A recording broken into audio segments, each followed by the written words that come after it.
కాలములు సమయములు తన ఆధీనములో ఉంచుకున్న తండ్రి అయిన దేవుని నామంలో, యేసుక్రీస్తు ప్రభు నామంలో అందరికీ వందనములు. ఇప్పుడు మనం చదువుకునే వాక్యం మత్తయి సువార్త 26వ అధ్యాయం 41 నుంచి 47 వరకు.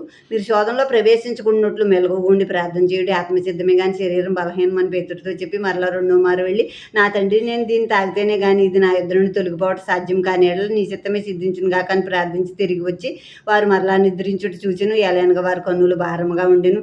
ఆయన వారిని మరలా విడిచి వెళ్ళి ఆ మాటలే చెప్తూ మూడో మారు ప్రార్థన చేసెను. అప్పుడు ఆయన తన శిష్యుల యొద్దకు వచ్చి, ఇక నిద్రపోయి అలసట తీర్చుకునుడి. ఇదిగో ఆ గడియ వచ్చి ఉన్నది. మనిషి కుమారుడు పాపుల చేతికి అప్పగింపబడబోచున్నాడు. లెండి వెళుదుము. ఇదిగో నన్ను అప్పగించి వాడు సమీపించి ఉన్నాడని వారితో చెప్పెను. ఆయన ఇంకను మాట్లాడుచుండగా 12 మందిలో నొకడగు యోధా వచ్చెను. వానితో కూడా బహు జనసమూహములు కత్తులు గుదిలు పట్టుకుని ప్రధాన యాజకుల యొద్ద నుండి పెద్దల యొద్ద నుండి వచ్చెను.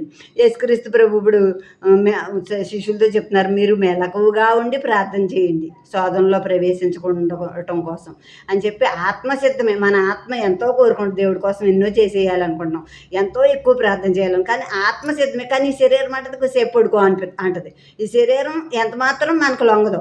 ఈ శరీరం కాసేపు పడుకో, రేపు చేద్దాం లేపని అని ఈ శరీరం మనల్ని ఆటంకపరుస్తుంది. ఈ ఆత్మ అయితే మనల్ని ఉత్తేజపరుస్తుంది, చేద్దాం దేవుడి పని అని. కనుక ఆత్మ సిద్ధమే కానీ శరీరం బలహీనమని ఇక్కడ చెప్తున్నారు యేసుక్రీస్తు ప్రభు. అలాగే మరి శిష్యుల దగ్గరికి నుంచి వెళ్ళి మళ్ళీ రెండో మారి ప్రార్థన చేసినప్పుడు, ఇదిగో నీ చిత్తమే సిద్ధించును గాక, ఇది త్రాగితేనే కానీ ఈ గిన్నె నా యొద్ద నుంచి తొలగిపోదంటే నీ చిత్తమే సిద్ధించాలని తండ్రి గారికి ప్రార్థన చేశారు యేసుక్రీస్తు ప్రభు. అలాగే వచ్చి మళ్ళీ చూశారు శిష్యుల్ని. వాళ్ళు భారంతో ఉన్నాయి, వాళ్ళ కన్నులు దుఃఖంతో కూడా ఉన్నారు. ఆ మాటలను బట్టి వాళ్ళు నిద్రపోతున్నారు బాగా.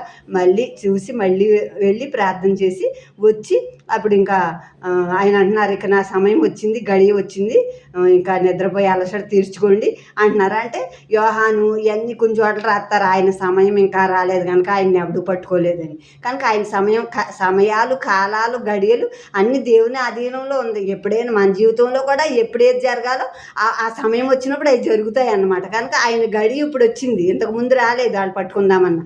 కనుక ఆ గడియ వచ్చి ఉన్నది. పాపుల చేతికి నేను అప్పగింపబడబోచున్నాను, లెండి వెళుదుమని శిష్యులు లేపినప్పుడు అప్పుడు వాళ్ళు మాట్లాడుకుంటుంటుంది. కానీ యేసుక్రీస్తు ప్రభు మాట్లాడుతుంటుంది. కానీ 12 మందిలో ఒకడైన యోధా కత్తులు గుదిలు పట్టుకుని ఉన్న ఆ ప్రజలతో, ఆ ప్రధాన యాజకులు పెద్దల దగ్గర నుంచి వాళ్ళని తీసుకుని యేసుక్రీస్తు ప్రభుని అప్పగించటాక యోధా గెత్సేమనే తోటకు తీసుకొచ్చాడు.